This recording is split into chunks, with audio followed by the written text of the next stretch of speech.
بسم اللہ الرحمن الرحیم۔ السلام علیکم ورحمۃ اللہ وبرکاتہ۔ سب گھر والے گھر لاؤنج میں بیٹھے تھے۔ میں آج کالج نہیں جاؤں گی، سدرا نے سارے گھر والوں کے سامنے اعلان کیا۔ آج موسم حد سے زیادہ خوشگوار تھا۔ سورج کو سیاہ بادلوں نے اپنی باہوں میں سمیٹ لیا تھا۔ سدرا اس وقت کھڑکی کے پاس کھڑی تھی۔ سدرا اس وقت کالج کی اسٹوڈنٹ تھی۔ اس کی 3 بہنیں ہیں، ایک ہائی کلاس اور 2 بہنیں مڈل میں پڑھتی تھیں۔ باپ سبزی فروش ہے اور محنت کرتا ہے تاکہ ان کے لیے زندگی کا لقمہ کما سکے اور بچوں کو اچھی تعلیم دے سکے۔ سدرا کالج کی پڑھائی میں بہت قابل تھی، ہر بار فرسٹ آتی تھی۔ اچھے اخلاق اور عمدہ ادب میں معروف ہے۔ سب کلاس فیلوز اس سے بے پناہ پیار کرتی تھی۔ اس کے قریب ہونے کا سب کو بہت شوق تھا۔ سب ہی اس کے پاس بیٹھنے کی کوشش کرتی تھی۔ ایک دن جب کلاس ختم ہوئی تو وہ کالج کے گیٹ سے باہر نکلی تو ایک نوجوان اس کے سامنے کھڑا تھا اور اسے ایسے گھور رہا تھا جیسے وہ سدرا کو جانتا ہو۔ سدرا ایک شریف گھر کی لڑکی تھی اور ہر لڑکی اپنی طرف اٹھنے والی نظر کو پہچان سکتی ہے۔ یہ بات سدرا اکثر کہا کرتی تھی۔ سدرا نے اس نوجوان پہ کچھ توجہ نہ دی، لیکن اس نوجوان نے اس کا پیچھا کرنا شروع کر دیا۔ وہ پست آواز اور پچگانہ کلمات میں سدرا سے باتیں کرنے لگا۔ اے خوبصورت لڑکی، میں آپ سے شادی کا خواہاں ہوں۔ میں کافی دنوں سے آپ کا پیچھا کرتا ہوں، آپ کے اخلاق اور ادب کو پہچانتا ہوں۔ سدرا تیز چلی تو اس کے قدم لڑکھڑانے لگے۔ اس کی پیشانی پسینے سے شرابور ہو گئی۔ اس سے پہلے زندگی میں کبھی ایسا واقعہ پیش نہ آیا تھا۔ سدرا مدہوش اور انتہائی پریشانی کے عالم میں گھر پہنچی۔ اس موضوع پہ سوچتی رہی اور خوف اور گھبراہٹ بے سکونی تھی۔ وہ ساری رات سو نہ سکی۔ اگلے دن جب سدرا کالج سے نکل رہی تھی تو وہ نوجوان کالج کے گیٹ میں کھڑا مسکرا رہا تھا۔ اس کا سدرا سے چھیڑ خوانی کرنا اور پیچھے چلنے کی بارہا اس کام کی انتہا اس چھوٹے خط سے ہوئی، جو خط اس نوجوان نے سدرا کے گھر کے دروازے کے باہر پھینک دیا تھا۔ سدرا نے اسے اٹھانے میں تردد کیا، لیکن اٹھا لیا۔ اس کے ہاتھ کانپ رہے تھے۔ جب سدرا نے اس خط کو کھولا تو اس میں محبت بھرے کلمات تھے۔ جنون عشق نیز اس نے سدرا کو تنگ کیا اور پریشان کیا تھا، اس کی معذرت کی تھی۔ سدرا نے غصے میں آ کر کاغذ کو پھاڑا اور ڈسٹ بن میں پھینک دیا۔ اچانک سدرا کے فون کی گھنٹی بجی۔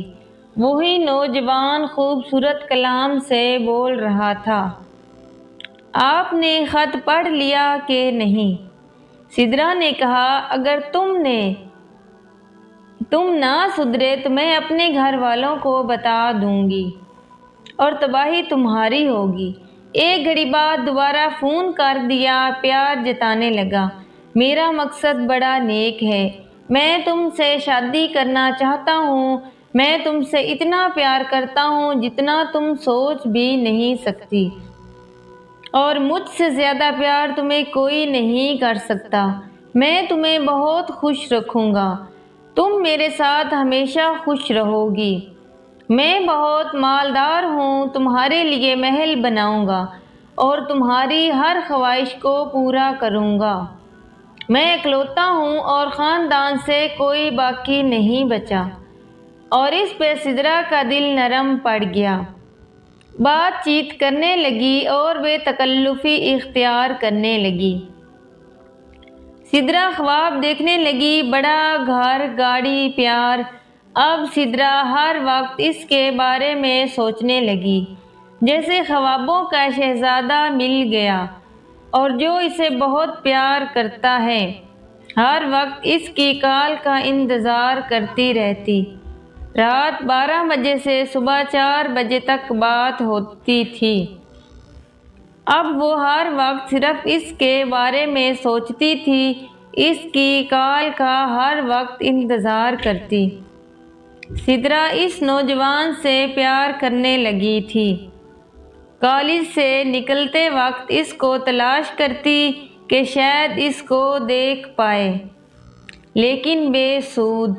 ایک دن جب وہ یونیورسٹی سے نکل رہی تھی کہ اچانک وہ لڑکا اس کے سامنے تھا۔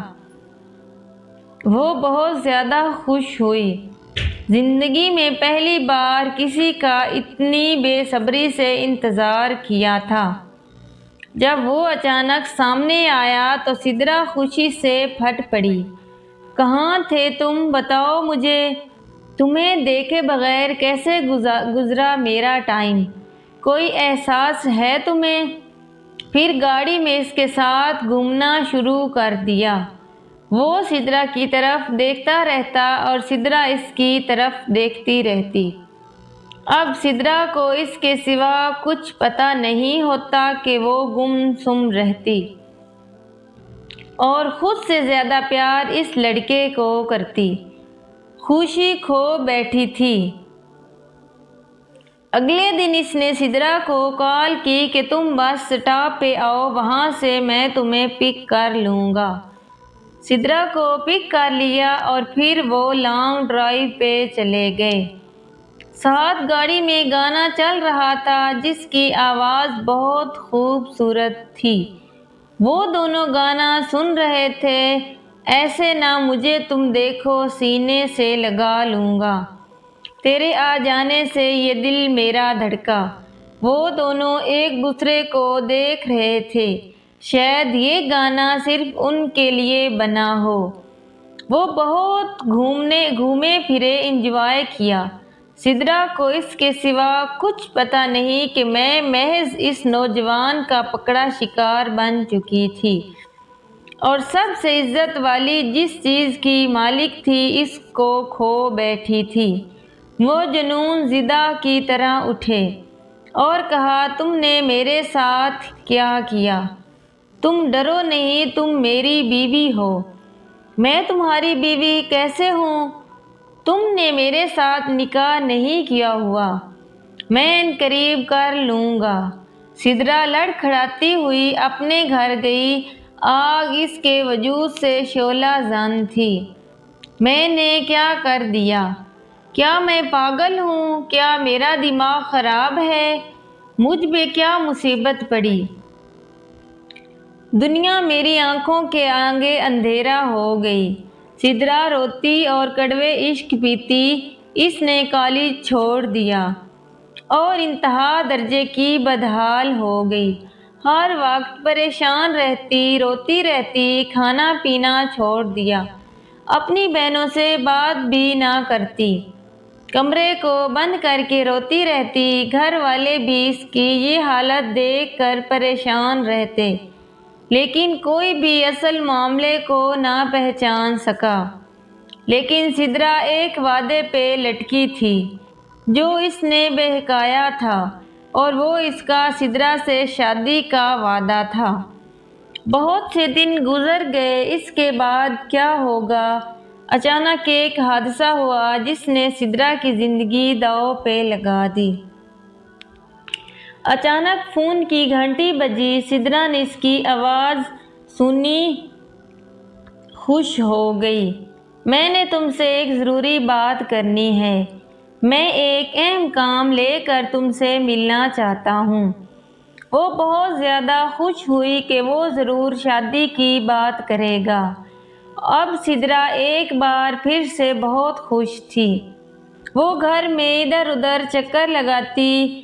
گھر والے بھی حیران تھے کہ لڑکی کو کیا ہو گیا، کبھی روتی کبھی ہنستی ہے۔ اس کی ماں سمجھ رہی تھی کہ ان کی بیٹی کے ساتھ سایہ ہے، لیکن حقیقت اس کے برطرف تھی۔ خیر، سدرا کو خوش دیکھ کر سب گھر والے خوش تھے۔ کچھ دیر کے لیے ایسا لگ رہا تھا جیسے کچھ ہوا ہی نہ ہو۔ اب اسے انتظار تھا کب صبح ہوگی اور وہ ملے گی۔ ایک رات سالوں کی طرح لگ رہی تھی۔ وہ خوشی کی وجہ سے ساری رات نہیں سوئی اور سپنے دیکھ رہی تھی۔ سپنے دیکھنا اسے بہت پسند تھا۔ صبح ہوئی تو سب کے اٹھنے سے پہلے اس نے سب کے لیے ناشتہ بنایا۔ اس کی امی اسے دیکھ کر بہت خوش تھی۔ میں کالج جا رہی ہوں، اس نے مسکراتے ہوئے کہا۔ جاؤ بیٹی، اللہ پاک تمہیں کامیاب کرے۔ سدرا اسے ملنے گئی تو وہ بد کلامی اور ترش روی سے پیش آیا۔ وہ جلدی سے کہہ رہا تھا، ہر چیز سے پہلے تمہیں ایک بات بتانا چاہتا ہوں کہ تم مجھ سے شادی کا سوچنا بھی نہیں۔ ہم بغیر کسی قید کے اکٹھے رہیں گے۔ سدرا کے پاؤں کے نیچے سے زمین ہی نکل گئی۔ اس نے زور کا تھپڑ لڑکے کے چہرے پہ مارا۔ اس کا چہرہ سرخ ہو چکا تھا۔ میں سمجھی تھی کہ تم اپنی غلطی کی اصلاح کرو گے، شادی کرو گے، لیکن میں نے تجھ کو ایسا آدمی پایا ہے جو بد اخلاق ہے۔ سدرا گاڑی سے اتر کر رونے لگی۔ وہ بولا، تھوڑی دیر مہربانی فرما کر رکیں۔ تو سدرا نے اس کے ہاتھ میں ایک میموری کارڈ دیکھا۔ اس نے کہا، اس کارڈ میں ویڈیو ہے اور جلد اس کی مدد سے میں تمہیں توڑ پھوڑ دوں گا۔ تم کسی کو منہ دکھانے کے قابل نہیں رہو گی۔ سدرا نے کہا، اس کارڈ میں کیا ہے بتاؤ مجھے۔ میرے ساتھ آؤ، دکھاتا ہوں تمہیں۔ یہ تیرے لیے بہت بڑا حادثہ ہے۔ سدرا اس کے ساتھ چلی گئی تاکہ ویڈیو دے سکے۔ اس نے وہ مکمل ویڈیو دیکھی جو وہ حرام کام ان دونوں کے بیچ ہوا تھا۔ وہ سب اس چھوٹے سے کارڈ میں ریکارڈ تھا۔ سدرا نے کہا، اے بزدل انسان، تو نے کیا کیا؟ گھٹیا انسان۔ اس نے کہا، ہم پر خفیہ کیمرے نصب تیری تباہی کے لیے یہ چھوٹا سا کارڈ مجھے اسلحے کا کام دے گا۔ اب تمہیں جو میں کہتا ہوں وہ کرو۔ میرے اشاروں پہ ناچو اور فرما بردار رہو۔ سدرا رونے اور چلانے لگی کیونکہ یہ صرف اس کا معاملہ نہ تھا۔ سدرا اس کے ہاتھ قیدی تھی۔ وہ اسے ایک آدمی سے دوسرے آدمی کی طرف منتقل کرتا رہا اور رقم بٹورتا۔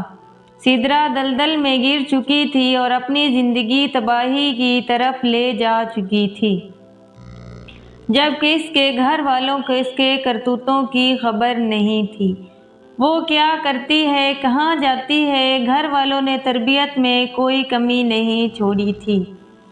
اس کا باپ بڑھاپے میں محنت کرتا اور ان سب کو سدرا پہ مکمل بھروسہ تھا۔ ان کو خبر تک نہیں تھی سدرا نے ان کی عزت کا جنازہ نکال دیا۔ ہر والدین کو اپنی اولاد پہ بھروسہ ہوتا ہے، لیکن سدرا تو ایسی تھی کہ اپنے کزن سے بات کرنے سے بھی ڈرتی تھی۔ ویڈیو پھیل گئی اور سدرا کے ایک کزن کو کہیں سے مل گئی اور سارا معاملہ کھل گیا۔ اس کے باپ اور سارے خاندان کو پتہ چل گیا۔ رسوائی ہر شہر میں۔ سدرا اپنی جان بچانے بھاگ گئی اور سب کی نظروں سے اوجھل ہو گئی۔ اسے معلوم ہوا کہ اس کے والدین اور بہنیں کسی دوسرے شہر چلے گئے اور رسوائی ان کے ساتھ پیچھے چلی گئی۔